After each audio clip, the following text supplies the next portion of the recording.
Tadi dalam perjalanan saya hantam dua mualaf. Betul. Ahmad Kainama dengan Donditan. Saya bilang Ahmad Kainama dan Donditan, kalian tuh kan sudah tinggalkan Kristen masuk Islam. Tinggalkan Kristen masuk Islam itu artinya tidak tertarik lagi dengan Alkitab, tapi tertarik dengan Al-Quran. Nah, berarti kami mohon jangan bahas Alkitab. Lu harusnya bahas Al-Quran, kan begitu. Itu hak asasi kamu. Kamu sudah pindah agama, lu tolong belajar Al-Quran.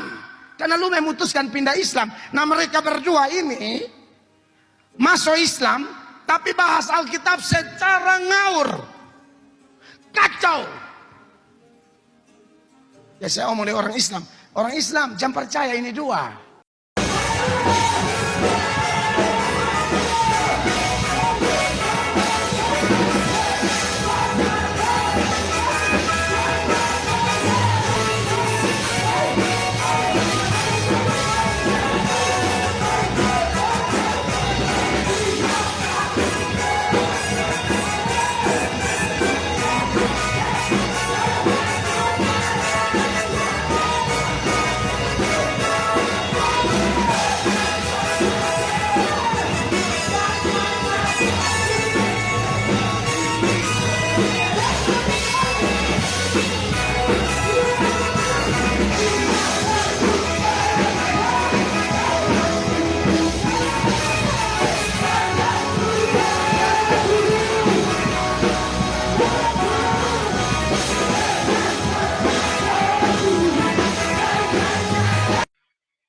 Assalamualaikum warahmatullahi wabarakatuh. Berjumpa lagi dengan Jadid HMC ya, channel yang mengedukasi dan menghibur.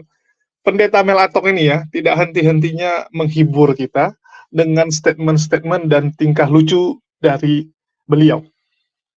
Teman-teman sudah dengar ya di pembukaan saat dia on the way dalam perjalanan masih sempat koar-koar dengan mengatakan bahwa dia baru saja menghajar Kodonditan dan Ustadz Kainama saat lagi di dalam perjalanan ya. Saya bingung gitu, dia lagi perjalanan kemana sehingga dia bisa menghajar Kodondi dan Ustadz Kainama. Terus menghajar gimana gitu? Ada buktinya nggak bahwa Anda berhasil menghajar Kodondi dan juga Ustadz Kainama? Karena sepengetahuan kita, sampai detik ini, Anda masih tidak berani untuk berdebat dan berdiskusi dengan Kodondi maupun Ustadz Kainama.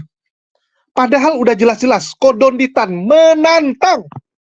menantang seluruh pendeta yang berani untuk diskusi secara akademis, untuk maju ke depan, untuk maju berdialog. Tetapi dengan data ya, bukan modal congor. Jangan seperti Ferdinand. Ya, jangan seperti Ferdinand Hutahian, cuman modal congor nantang debat. Begitu Kodondi bilang ya harus ada tempat lah, kamu sediakan tempat yang proper. Dia bilang dia tidak mau dengan syarat itu. Artinya dia nggak mau keluar uang sesen pun. Kalau begitu ya Anda tunggu ditantang. Jangan Anda menantang orang. Kan begitu. Terus Ferdinand jadinya berdebat dengan Bang Zuma. Bagi teman-teman yang belum tonton, kalian boleh tonton di channel Dr. Akal HMC ya. Bagi teman-teman yang belum nonton debatnya Bang Zuma dan Ferdinand Hutahian, ya, kalian boleh nanti habis inilah ya, habis kalian nonton ini selesai, kalian mampir ke channel kita yang sebelah, kita sudah tampilkan. Tetapi saya tidak tampilkan di sini, mohon maaf. Ya karena ini memang beda, ya genrenya beda. Ya teman-teman bisa mampir ke channel ini ya, Dr. Akal HMC. Bagi teman-teman yang susah cari channelnya, kalian mampir ke komunitas saja, ya ke kolom komunitas Jadid HMC ini, saya sudah taruh linknya. Atau lewat deskripsi, kalian bisa lihat deskripsinya, kita sudah taruh linknya ya, biar kalian gampang untuk mencarinya. Oke, kita lanjut teman-teman ya. Jadi di sini saya hanya ingin ketawa saja lihat tingkah laku dari pendeta Mel Atok yang memang begitu kepanasan dengan seorang Kodonditan ya. Bahkan saya mendapati beberapa kali khotbah, ya, beberapa kali khotbahnya pendeta Mel Atok itu malah menyinggung Kodondi dan juga mengajak jemaatnya untuk nobar. Ini cukup lucu ya. Terus ada teman-teman Oten sebelah bilang, mana mungkin mereka nobar Kodonditan gitu kan. Mana mungkin Mel Atok nobar Donditan di gereja. Loh, kok nggak mungkin? Ya, kita ada bukti kok. Kecuali nggak ada bukti, bolehlah kamu ngomong. Nah, ini kita buktikan ya. Ini channel pendeta Mel Atok nih. channel Melatok nih. Live ibadat Jumat Agung ya. Jadi dia nobar saat Jumat Agung ya. Nah, nih lihat nih, nobar dia. Nobar. Ya dia putarkan teman-teman ya. Jadi ini kita tonton dulu bagaimana nobar yang diadakan oleh Pendeta Melatok saat Jumat Agung, mengajak orang-orang Kristen jemaatnya untuk nonton bagaimana video Kodondi. Bahkan ditulis ya di judulnya tadi, Donditan dan setan-setan ditegur keras oleh Pendeta Melatok. Iskandar Ahmad Saleh. Hanya sebuah kisah. Islam, solat. Percaya Yesus, datang serahkan diri, saya baptis. Saya baptis, saya tidak mau ganti nama. Kan biasa kalau Iskandar Ahmad Saleh begitu ganti keluar Paulus. Saya tidak mau. Saya tidak mau. Tetap Iskandar. Bisa sih, tapi waktu itu saya tidak mau ya. Bisa saya kasih nama Habakuk. Bisa, lalu kita panggil Kuk. Kan bisa gitu. Tapi saya tidak mau. Sudah biar kesaksian Iskandar Ahmad Saleh. Jadi enak. Dan beliau punya video viral waktu kita TikTokan bareng, maksudnya live di YouTube. Tapi saya larang orang-orang seperti beliau ini dan beberapa muslim yang saya baptis yang sudah menjadi Kristen karena menyerahkan diri pada Yesus. Saya bilang jangan serang agama lama kalian. Titik. Jadi Kristen fokus belajar Alkitab. Karena jadi Kristen dari manapun Anda memutuskan saya tidak mau ikut yang lama, saya mau ikut yang baru. Jadi di negara hukum ini kita dididik dengan fair. Kita tidak dididik nyerang-nyerang agama orang, tidak perlu. Ya, itu saya tidak mau dilakukan, ya. Saya tidak mau memanfaatkan kesempatan, oh mumpung channel lagi besar. Oh no, jangan. Saya tidak mau ya. Tapi kalau ada yang ganggu kita wajib counter. Amin. Nah, contoh yang ganggu kita, siapkan videonya. Kali ini mantan Kristen. Ini mantan Kristen. Masuk Islam, bukan belajar Islam sungguh-sungguh. Kelihatan halus, tapi nyerang sebenarnya. Nah, yang kayak begini-begini, kita juga tidak bisa tinggal diam.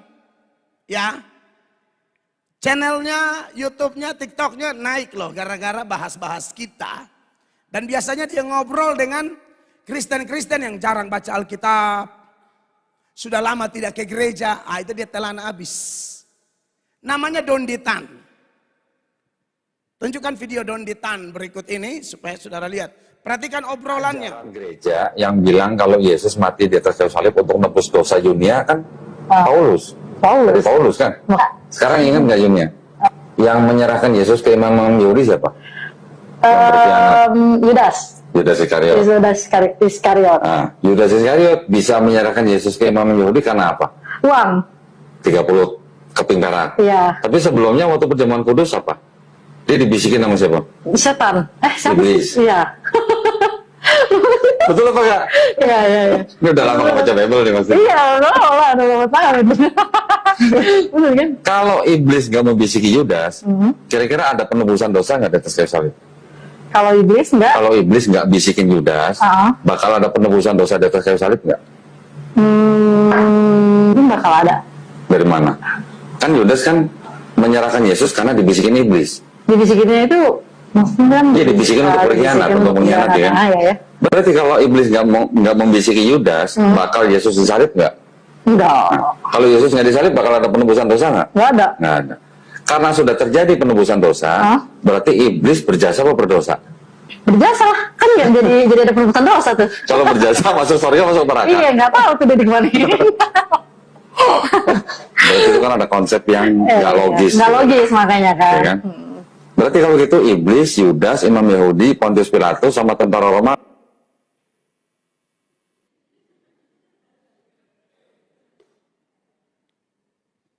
Buat saudara yang sudah belajar, sudah kuat, ini kayak nyamuk aja.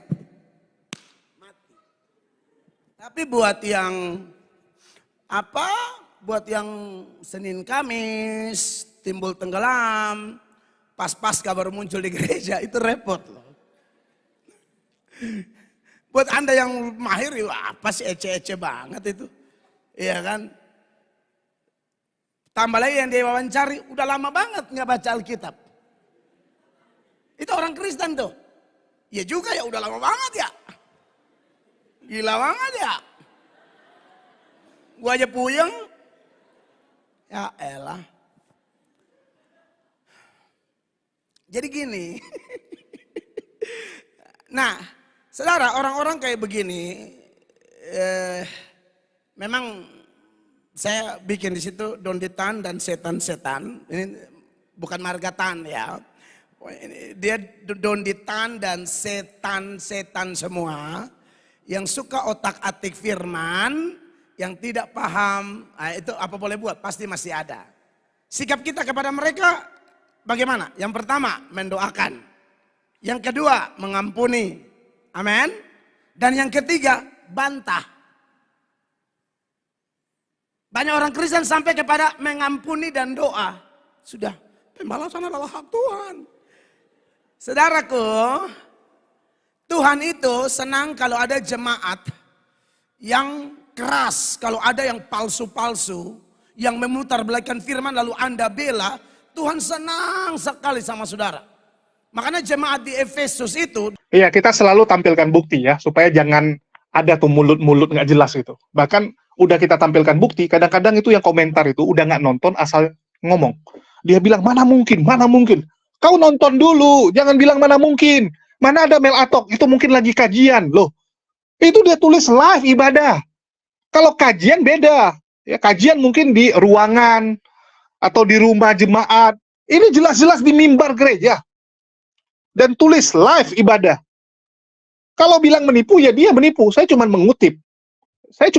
Kata-kata dan tulisan yang ada di situ. Mel Atok nobar, nonton bareng, ngajak jemaatnya nonton bareng video Kodondi. Itu faktanya. Ya. Terus, apakah dengan nobar ini membuat jemaat-jemaatnya jadi tidak belajar? No, jemaatnya jadi makin penasaran untuk mengetahui Kodondi. Jadi Mel Atok bilang gini ya, ini donditan. Ya sekarang terkenal, channelnya, TikToknya, YouTube-nya jadi rame gara-gara membahas apa? Bible. Wow. Dia nggak membahas ya, Bible sekedar umum. Enggak. Kodondi itu spesialis kontradiksi yang ada di Bible. Kontradiksi. Dan juga sejarah penulisan Bible. Itu spesialisnya Kodondi. Dan saya harus katakan, Mel Atok tidak ada apa-apanya. Kalau untuk bahas kontradiksi sejarah Bible, enggak. Kalau motivasi orang, Mel Atok jago. Jadi memang pendeta itu, kalau kita lihat ya, makin jago motivasi orang seperti Mario Teguh, makin laku. Tapi untuk pengetahuan Bible, kadang kurang mengerti. Karena memang bukan spesialisnya. Sedangkan Kodondi memang spesialis membedah isi Bible. Membuktikan bahwa di Bible, itu ayat-ayatnya hanya ayat sadur. Bahkan yang di perjanjian baru, yang mereka bilang diilhami oleh Roh Kudus, ternyata ayat-ayatnya ribuan itu menyadur dari perjanjian lama yang cuman copy paste. Dan itu sudah diakui oleh beberapa pendeta setelah ditunjukkan data oleh Kodondi, termasuk Budi Asali. Pendeta Budi Asali mengakui perjanjian baru itu terinspirasi dari perjanjian lama. Jadi bohonglah yang mengatakan perjanjian baru, ya, para penulis diilhami oleh Roh Kudus. Enggak ada Roh Kudus di sini. Nggak ada. Mereka cuma copy paste. Udah copy paste, dikembangkan sendiri sama mereka. Ini firman Tuhan atau karangan? Kan begitu. Jadi kalau Anda, pendeta Mel Atok, daripada Anda koar-koar, ya, daripada Anda gaya-gayaan di depan jemaat Anda sudah kalahkan, Anda sudah bungkam, ya, sudah buat mereka dua babak belur, Kodondi maupun Ustadz Kainama. Tunjukkan. Jangan Anda ngomong saja, malu sama jemaat. Saya katakan, malu sama jemaat Anda. Anda ngomong besar. Wah, itu si Donditan Kainama, asal ngomong, saya bungkam, ya saya kalahkan. Tapi mana buktinya? Jemaat Anda bukan orang bodoh, jemaat Anda bisa cari. Mana ya? Mana pendeta saya si Mel Atok ini? Ya, pendeta Mel Atok ngalahin Kodondi. Kok nggak ada videonya? Mana dia debat? Mana dia diskusi? Mana buktinya? Tak ada. Omong kosong. Ya. Hanya omong kosong, omdo-ondo. Ini omong-omong aja nih. Memalukan. Kalau Kodondi, kita sudah lihat sepak terjangnya. Terbuka untuk ditantang pendeta manapun. Dan siap menantang pendeta manapun untuk berdiskusi. Tetapi akademis. Keamanan ditanggung. Fasilitas ditanggung. Hotel, uang saku ditanggung. Kecuali rasa malu. Harga diri tanggung sendiri ya. Karena biasanya yang pulang selalu membawa rasa malu. Kalau memang Mel Atok jagoan, lawan dong. Lawan gitu kan. Terus Mel Atok menghibur jemaatnya dengan mengatakan, itu Donditan. Cuman berani melawan jemaat Kristen, orang Kristen yang sudah jarang bergereja. Yang tidak tahu tentang kekristenan. Halo. Pendeta, frater, itu juga dilawan. Dan itu mualaf juga. Banyak yang udah kelas pendeta, itu juga mualaf setelah berdiskusi dengan Kodondi. Jadi jangan bacot. Jangan cuman besar mulut. Dan sebagai bukti saya tampilkan ya, ini basis, pemain bass ya. Pemain bass di gereja, itu juga memutuskan mualaf setelah berdiskusi dengan Kodondi. Memalukan Anda. Sedangkan Kodondi tampilkan bukti, Anda tampilkan apa? Bacotan. Beda kelas ya, kita lihat nih. Mantan mualaf ya berarti? Kok mantan mualaf? Loh, emang masih mualaf? Udah muslim kan sekarang? Iya udah. Ya berarti mantan mualaf dong? Pernah Pernah mualaf gitu? Iya benar-benar. Benar? Iya juga ya. Nah iya kan? Bener nggak? Iya juga ya. Tapi ntar dulu kok. Kalau Masih mikir. mualaf itu tuh maksudnya, ini aku nanya spoiler dulu ya maksudnya. Perkenalan Awal- dulu dong. Oh iya, perkenalan iya, dulu. oke. Namanya siapa? Nama saya Fanny Christina. Fani Kristina. Heeh. Terus Eh, aslinya dari aslinya dari orang sini, saya orang Depok. Saya dari orang Depok. Depok. Heeh, Oke. nggak jauh kita. Dari suku apa? Chinese. Chinese. Iya. Serius? Serius. Oh nggak kelihatan Chinese-nya? Yes. Matanya belok ya? Yes. Hah? Saya-nya apa orang tuanya? Setan. Serius? Setan. Tan Hohan, ayah saya Tan Hohan. Ketemunya setan lagi. Kemarin di Surabaya ketemu setan. Ini ketemu setan lagi. Iya. Setan juga. Jadi kita sama-sama setan. Nggak tahu ya bener ya? Nggak tahu. Nggak tahu. Taunya kan bilangnya di Kodondi gitu. Ini Syuting. Donditan. Ya Allah. Walah, sama-sama setan Iya, ketemu iya, lagi. iya. Alhamdulillah, udah jadi muslim ya dua-duanya Iya, ya. iya. Alhamdulillah. Yang Tan papanya berarti ya? Papa mama. Dua-duanya sama-sama Dua-duanya setan? Oke. Dulu gerejanya apa?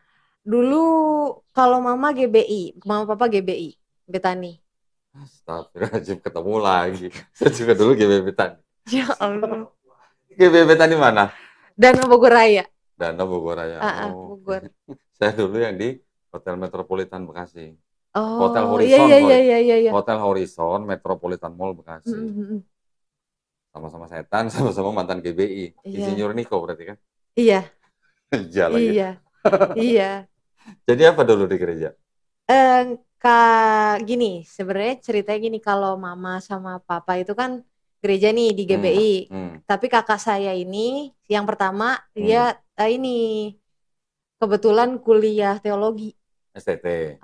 Di Harvest. STT Harvest. Oke. Nah, jadi dia tuh sekarang pendeta. Udah meninggal sekarang. Oh, meninggal. Udah meninggal. Usia berapa meninggal? Umur 47. Oh. Oke, Gitu. Sempat jadi pendeta. Iya, sempat gitu, punya Papa persekutuan. Papa aktif. mama aktif di gereja. Tapi nggak terlalu sih yang fokus banget anaknya justru. Kakak perempuan Fani itu. juga aktif di gereja dulu. Aku aktif. Jadi? Pelayanan, main musik. Musik apa? Ini main bass. Oh, bass. Iya. Wih, gila keren. Dulu pelayanan. Yang begini tangannya gitu ya? Iya, yang gini. Gitu, dulu. Keren. Lama? Itu 2-3 tahun lah pelayanan. 3 tahun. Dari kecil berarti ke gereja? Dari kecil ke gereja, nggak pernah bolong malah. Karena kan gerejanya di rumah, jadi persekutuan doa itu di rumah. Persekutuan doa itu kan, emang kakak yang ngadain. Jadi tuh gerejanya ada di rumah, jadi hari Minggu nggak bisa kabur. Gitu. Pasti kan buka pintu langsung ada gereja. Oh gitu, pantesan gitu ya? Iya gitu, nggak bisa. Loh, berarti yang khotbah? Yang khotbah pendetanya biasanya ngundang-undang. Kita ngundang-undang pendeta dari mana, Cabutan. dari mana. Iya, cabutan gitu. Evangelis. Iya. Papanya bukan pendeta? Papaku bukan pada saat itu, sekarang udah jadi gembala sidang. Oh, sekarang kembali sidang. Ya pendeta dong berarti itu. Iya, bisa dibilang. Masih di rumah? Enggak, Papa GBI Villa Pertiwi. Oh, pindah gereja. Kalau yang di rumah sekarang masih jadi gereja nggak? Udah enggak, karena kakak udah meninggal. Oh gitu, karena dulu yang pegang kakaknya. Yang pegang kakak, yang Okay. jalanin. Terus usia berapa Fani masuk Islam? Umur 25 masuk Islam. Gara-garanya? Gara-garanya, Iseng apa nyasar apa dipaksa orang atau gimana? aduh, kalau gara-garanya mah nggak bisa dibilang gara-gara satu hal doang ya kok. Maksudnya Banyak ya? kalau ditanya kan orang misalnya nanya, ini triggernya apa nih masuk Islam gitu. Kita jawab karena ABCD nggak bisa juga, karena itu akumulasi kan kok. Maksudnya dari kita kecil, memori kita tentang Islam. Misalnya kita, kayak dulu aku waktu kecil tuh ngelihat asisten rumah tangga sholat gitu-gitu. Ikutan sholat, pulang gereja, sekolah minggu aku ikut sholat asar. Sampai pembantunya, serius, pembantunya bingung. Karena dia takut diomelin umur mama. Berapa itu? Umur 5 tahun. Oh 5 tahun. 5 tahun yang namanya anak kecil kan gitu.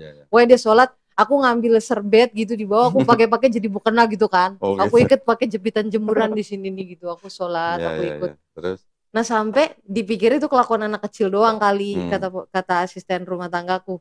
Didiemin lah tuh. Setelah sebulan aku terus ikut dia sholat. Sampai dia bilang gini, udah jangan ikut ke kalau di gereja itu nggak dapat permen. Kalau di masjid nanti anak-anak nggak dapat permen. Kamu gereja aja, di gereja dapat bingkisan, kata dia gitu.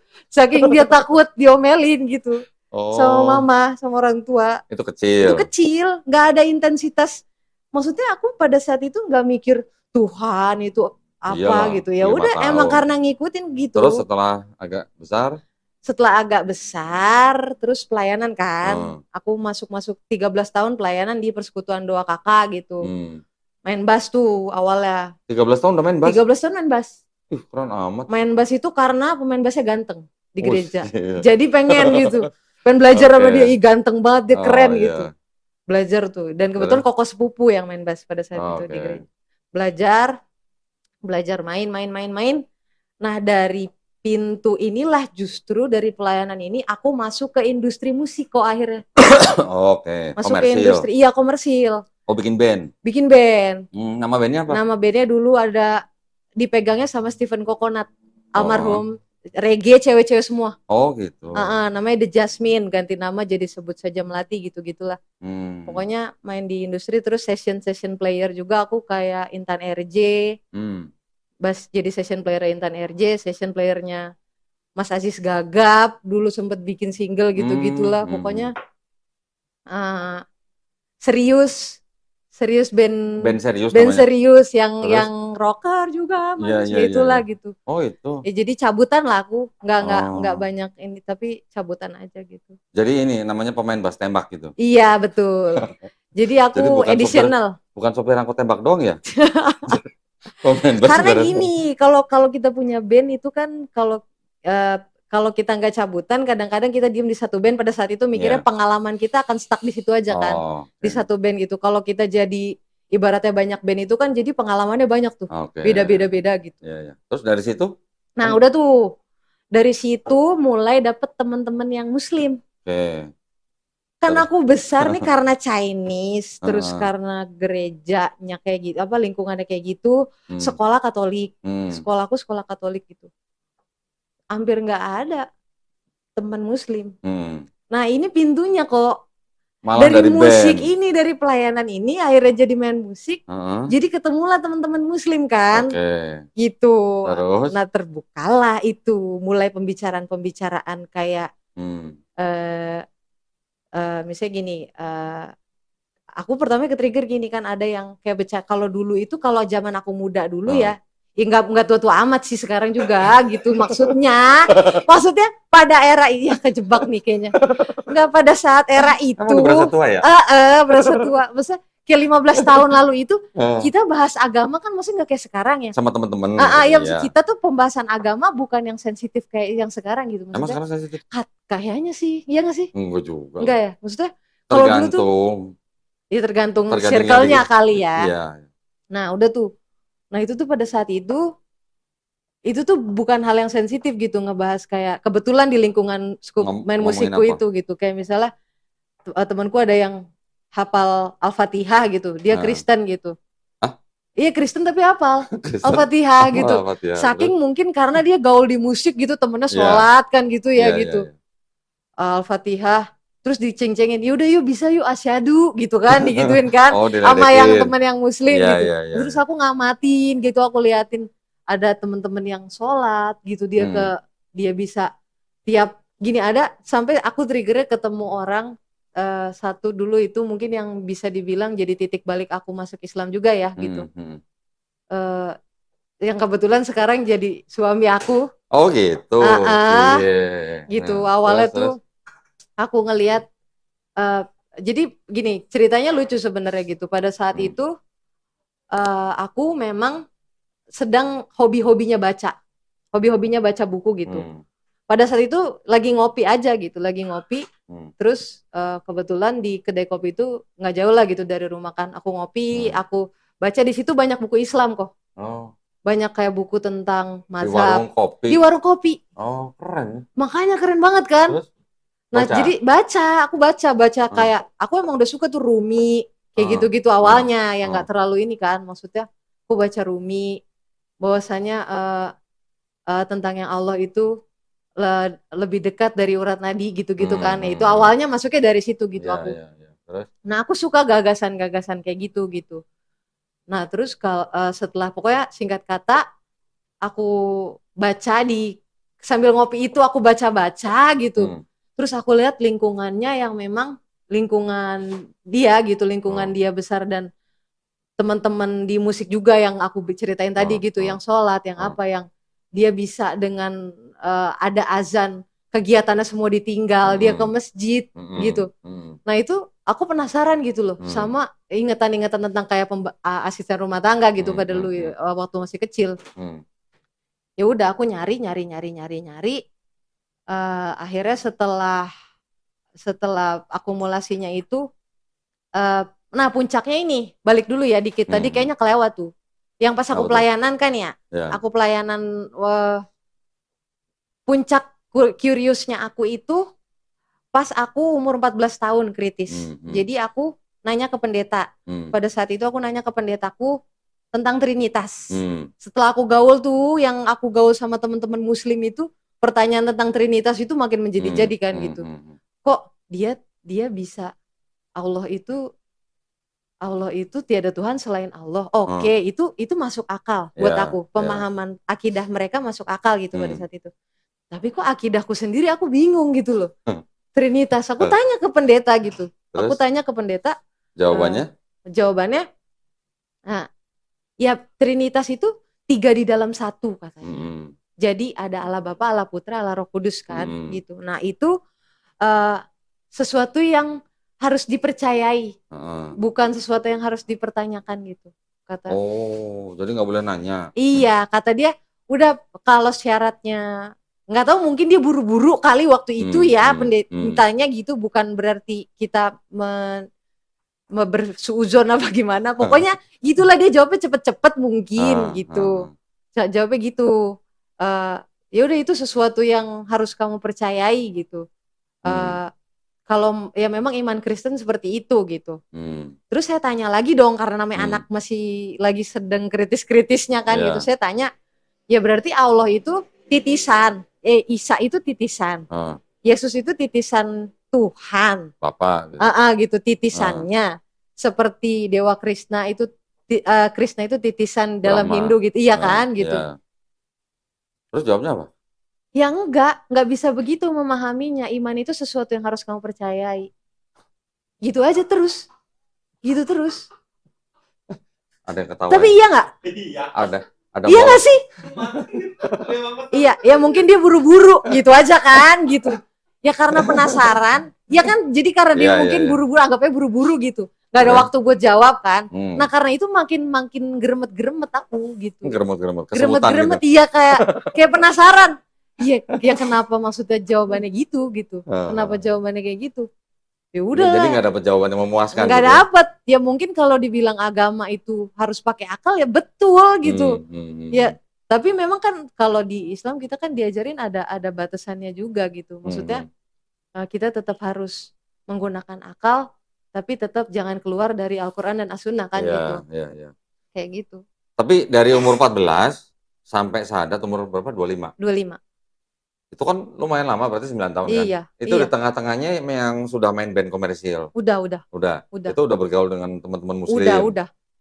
Terus apa namanya? Sebelum sampai bersyahadat itu apa yang ditemukan dalam Islam kok sampai mau pindah ke Islam gitu? Nah, istilahnya pindah ya, tapi sebenarnya kan revert gitu lah. Nah, aku tuh sebenarnya gini, pada saat itu Papa itu sempet ngenalin ke tokoh Gus Dur. Oh. Papa tuh suka Gus Dur. Oke. Gitu, walaupun dia tidak suka, kalau ya gimana ya, dibilang gak suka Islam, bukan yang gak suka juga. Dia gak suka oknum Islam yang radikal, papaku. Dia gak suka. Dia gak suka pokoknya oknum segala bentuk radikal yang mengatasnamakan Islam, dia gak suka. Gitu. Nah. Tapi papanya suka Gus Dur. Tapi suka banget Gus Dur. Ngefans nah, gitu. Ngefans banget. Dia suka banget Gus Dur. Nah udah akhirnya dari situ mulai baca-baca juga gitu kan. Kayak apa namanya, petuah-petuahnya Gus Dur gitu di tengah-tengah nih di perjalanan ini kalau dari keluarga ya gitu. Leluconnya Gus Dur. Iya, leluconnya Gus Dur. Kan itu kan ngena banget gitu. Dia berdakwahnya dengan cara yang seperti itu gitu. Ya kalau tokoh yang aku lihat di Islam pokoknya Islam itu ternyata ramah ya gitu. Aku ngerasa gini, Islam itu yang kuat persaudaraannya kok. Kuahnya. Kuat banget gitu. Jadi itu aku nggak dapet. Nggak tahu mungkin karena di komunitas aku yang memang tidak kekeluargaan atau memang di semuanya seperti itu. Tapi secara overall aku melihat di Islam itu persaudaraannya kuat banget. Gitu. Jadi gimana ya, kayak misalnya ada saudaramu kalau yang tidak sholat maka ingatkan gitu kan. Maksudnya yang kayak gitu-gitu tuh bener-bener detail. Terus Islam itu menurutku itu keindahan dari detail. Kita mau sholat, kita mau potong kuku aja ada sunnahnya. Gitu, yang kayak gitu-gitu. Itu aku bener-bener amazed di situ dulu gitu. Cuma nggak langsung ujuk-ujuk berani untuk mutusin pindah gitu kan, makan waktu dulu gitu. Tapi dari semenjak apa istilahnya waktu keinginannya kuat untuk memeluk Islam sampai bersyahadat itu berapa lama? Setahun lah. Setahun. Setahun. Setahun itu udah bodo amat, apapun yang terjadi bodo amat, udah gak peduli. Itu masih lagi. Tinggal sama orang tua? Masih tinggal sama orang tua. Makanya aku bilangnya gini, pada saat itu mintanya sama Allah cuma gini dong, ya Allah, pokoknya nih saya kalau memang saya harus masuk Islam, saya udah kagak tahan sebenarnya ya gitu. Tolong kasih saya tanda saya harus keluar dari rumah ini gitu. Saya cuma bilang gitu doang di doa saya pada saat itu. Dan bener rezekinya ada pada saat itu. Rezekinya ada. Aku pindah gitu dari rumah orang tua. Oh gitu. Ya udahlah, nggak ngapain lagi gitu. Oh jadi pas syahadat sudah keluar dari rumah orang tua. Udah alhamdulillah gitu. Udah. Tapi kan besarnya kan di gereja. Iya. Berarti sudah familiar dong dengan Bible dong. Insya Allah. Oh insya Allah. Gimana jawabnya ya? Iya paham. Maksudnya tahu. Paham lah ya, konsepnya tahu lah ya. Tahu. Cerita-ceritanya juga udah tahu kan. Tahu. Pada waktu masuk Islam, kira-kira gimana ninggalin Yesusnya? Hah? Ninggalin Yesus nggak masuk Islam? Ninggalin Yesus. Tapi kan belajar Yesus juga dari Quran. Iya kan? Iya. Maksudnya jadi. Kan inget dong di Bible tuh Yesus doanya gimana? Bapak kami. Sujud kan? Iya sujud. Sujud. Iya. Nah sekarang yang sujud siapa? Kan Muslim. Iya. Yesus disunat. Yesus puasa. Iya benar. Iya kan? Benar. Yesus nggak makan babi. Iya benar. Terus Yesus mati dikafanin. Iya. Itu semua sekarang yang lakuin siapa kalau bukan Islam? Iya. Kan gitu ya? Sama ini kan di ayat di Bible juga ada soal perempuan itu harus bertelung ya. Oh berkerudung. Ya. Berkerudung. Ya. Itu kan yang ngejalanin umat Muslim. Iya. Di perjanjian lama, perjanjian baru ada semua. Semua ada. Nah kalau kita ngeliat gambar-gambar Bunda Maria ada nggak yang nggak pakai kerudung? Nggak ada. Semuanya pakai ya. Iya. Gitu sih. Jadi memeluk Islamnya setelah keluar dari rumah orang tua. Udah tuh. Akhirnya Terus? masuk Islam. Itu pokoknya syahadat, setelah syahadat itu aku cuma pakai ini doang. Pokoknya jalan ke tempat mau syahadat itu udah pakai gamis. Oh gitu. Sama udah pakai syari. Oh. Udah nggak buka lagi sejak saat itu. Keluar selalu panjang insya Allah. Alhamdulillah ya. Sebelum syahadat. Iya, sebelum syahadat. Karena itu udah nyari juga kan bahwasanya. Tahun 2019, 5 tahun lalu. 19, 5 tahun yang lalu ya. Oke. Terus setelah masuk Islam, sudah nggak bareng sama orang tua akhirnya tahu. Orang tua tahu. Gimana karena kan pakai jilbab. Iya, gimana? Nah, ini repotnya kok. Kalau cowok pindah agama, nggak harus bilang-bilang ke keluarga besar. Iya nggak? Ya ada yang harus bilang. Iya, tapi kan maksudnya. Kalau teman kan nggak harus pakai sesuatu yang. Nah, kalau cewek kan repot kan? Harus pakai hijab. Ya. Harus pakai hijab. Mau nggak mau ya tahu gitu loh. Terus gimana waktu tahu? Abis. Parah. Bukan dikotbain lagi. Udah itu. Udah kayak gimana ya maksudnya. Sampai. Pokoknya pernah ada keluar, alhamdulillah sekarang sih udah enggak ya. Sekarang udah baik-baik aja hubungannya nih. Udah baik. Udah alhamdulillah udah sedikit bisa komunikasi lah kami gitu. Ya teman-teman sudah lihat ya. Itu bedanya. Beda antara Kodondi dan juga pendeta Mel Atok. Kalau pendeta Mel Atok cuma ngeklaim sepihak. Klaim sepihak. Bisa nggak dia menang? Enggak. Nggak pernah kita lihat. Dia cuma membantah argumennya sekedar membantah gitu aja. Cuman sekedar ingin membentengi jemaat-jemaatnya supaya jemaatnya jangan cari tahu sendiri. Kan begitu. Jadi supaya jemaatnya nggak nonton sendiri, minimal nonton sama dia. Jadi bisa dia bentengi. Supaya penontonnya itu, jemaatnya itu atau nonton, jangan penasaran. Kalaupun penasaran, langsung tanya sama dia. Ada yang penasaran? Ya silakan tanya. Dia jawab langsung. Sehingga otak dari jemaatnya itu nggak kemana-mana. Karena kalau otak dari jemaatnya nanti berpikir, pingin tahu, pingin belajar, ini bahaya. Biasanya kalau udah penasaran nanti ujung-ujungnya mualaf. Kalau ada jemaatnya yang penasaran, terus pergi, jumpai Kodondi, diskusi, mualaf. Mualaf. Entah udah berapa banyak orang Kristen yang datang untuk menantang Kodondi karena penasaran ya. Kontak Kodondi penasaran, nantang dia, ujungnya berakhir mualaf. Kalaupun belum, itu lagi proses biasanya. Banyak yang sebenarnya masih on proses, tapi nggak ditampilkan sama Kodondi. Biasanya gitu, kalau udah mualaf nanti baru ditampilin. Tapi selebihnya biasa dia simpan dulu. Sudah banyak teman-teman, banyak sekali. Kodondi itu satu hari kadang-kadang bisa 4-5 orang tuh. 4-5 orang Kristen datang untuk berdiskusi. Saya sampai bilang ini udah kayak praktek. Jadi tempat Kodondi, studionya itu kan di apartemen ya. Itu udah kayak praktek. Orang ngontek suruh datang, udah bikin janji teman-teman. Lu jam berapa, ini jam berapa gitu. Ada selisih 3 jam, 4 jam. Dikasih orang untuk diskusi selama 4 jam, 3 jam. Luar biasa. Bahkan pendeta Mel Atok kalau lagi ada khotbah di Jakarta, ada undangan di Jakarta, kontak-kontak Pak. Kontak-kontak, kita aturkan waktu. Kalaupun nggak mau debat di hotel, di restoran ya, cuman diskusi santai boleh, main ke studio. Kalau Anda bilang, oh nanti bahaya, saya di studio diculik, diapa-apain, ya udah, kita ngopi darat. Kita ketemu di kafe, di mall, di mana saja. Saya akan ajak Kodondi untuk ngobrol sama Anda. Kalau Anda pingin juga sama Ustadz Kainama, kita aturkan. Mana tahu, setelah diskusi, pendeta Mel Atok terbuka. Ya, logikanya, akalnya bisa terbuka dan putuskan mualaf. Walaupun banyak teman-teman pasti akan tulis, berat itu bang. Kalau dia mualaf, gimana kerjaannya? Jadi pengangguran dia kan? Ya, tapi kan udah banyak tabungan ya. Santai teman. Kalau udah kelas pendeta Mel Atok, pendeta besar ini, jangan main-main kalian. Ini bukan kelas Muri Wali ya. Mel Atok beda teman-teman. Walaupun ya kalau kalian mandang, wah ini YouTube-nya kan imbang-imbang gitu. Tapi enggak, Mel Atok tuh kelas berat. Jangan kalian samain dengan Risuli Lubis, pendeta Muri Wali gitu. Jangan. Mel Atok tuh sama Esra Soru tuh. Mereka udah go internasional. Udah sering diundang khotbah di luar negeri. Bayarannya lumayan. Jemaatnya juga banyak. Jemaatnya tuh ya kalau dibilang domba-domba subur lah. Dan jumlahnya banyak. Bukan kelas pendeta yang jemaatnya 30, 40 kayak Risuli Lubis. Itu apa itu? Ini gede. Ribuan jemaatnya. Santai kalian.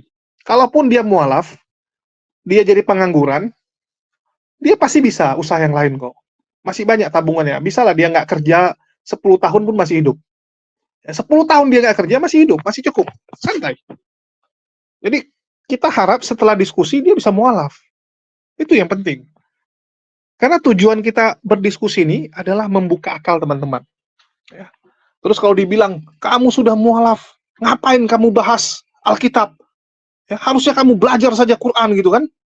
Ini udah bahas, ngawur lagi. Loh, siapa yang ngawur? Kan udah dibuktikan. Anda sanggup nggak membuktikan bahwa Kodon itu ngawur? Nggak ada yang sanggup. Sampai detik ini belum ada pendeta satupun yang berhasil membuktikan ya omongan mereka, tuduhan mereka kalau Kodondi ngawur. Nggak ada. Belum ada. Yang ada malah orang-orang makin pintar mengetahui kebenaran setelah diskusi dengan Kodondi. Jadi Kodondi itu membuka supaya kalian tuh berakal. Ya, supaya kalian tuh berakal. Terus kalau dibilang, wah ini mualaf-mualaf kok begitu gitu. Halo? Nggak sadar Anda? Murtadin itu yang harusnya Anda pertanyakan. Kalau kami cuma mengcounter syubhat-syubhat yang dibuat oleh Polycardos, Pak. Saya juga bingung kalau ditanya, kenapa saya ada di sini? Kadang-kadang saya masih renungkan gitu. Ini aula ini gila ini, saya bilang. Kok bisa saya ditaruh di sini gitu? Padahal dulu saya cuma gara-gara geram sama Tanparagi, karena fitnahan Tanparagi kepada Islam, terus saya naik ke Komaldia, ke tempat live dia nggak dikasih, terus saya buat video, saya buat live. Tiba-tiba udah seperti sekarang aja gitu. Itu Allah yang kasih jalannya semua. Baru buka YouTube, langsung meledak dalam 1 bulan. Fatimah Sedekah menyerahkan dirinya untuk saya hajar. Itu telak sekali saya debat sama Fatimah Sedekah, bahkan Wak Donat dan orang-orang Kristen itu semua ngakui, ini debatnya nggak imbang. Debat yang sangat tidak imbang. Fatimah Sedekah nggak bisa ngontrol diri, ya nggak bisa berdebat. Terus lanjut Luga menyerahkan diri, Samuel Siaan menyerahkan diri untuk menjelaskan oneness. Ya, dilanjutkan sama orang-orang yang lain yang Allah berikan. Allah serahkan mereka untuk kita sembelih. Begitu juga dengan Mel Atok sekarang. Menyerahkan dirinya untuk kita unboxing. Dan terbukti ya, bahwa Kodondi luar biasa sekali, sedangkan Mel Atok masih omong-omong doang. Oke, mungkin itu aja yang mau saya sampaikan. Mari kita semangatin pendeta Mel Atok agar berani untuk berdiskusi. Jangan cuma bisa khotbah doang. Jangan cuma bisa menghibur jemaatnya doang. Tunjukkan kemampuan Anda, pendeta. Oke, itu aja sih dari saya. Makasih buat teman-teman semua yang udah nyimak dan mendukung channel ini. Makasih buat semuanya. Di akhir kata saya ucapkan, wassalamualaikum warahmatullahi wabarakatuh. Sampai jumpa di konten-konten kita berikutnya.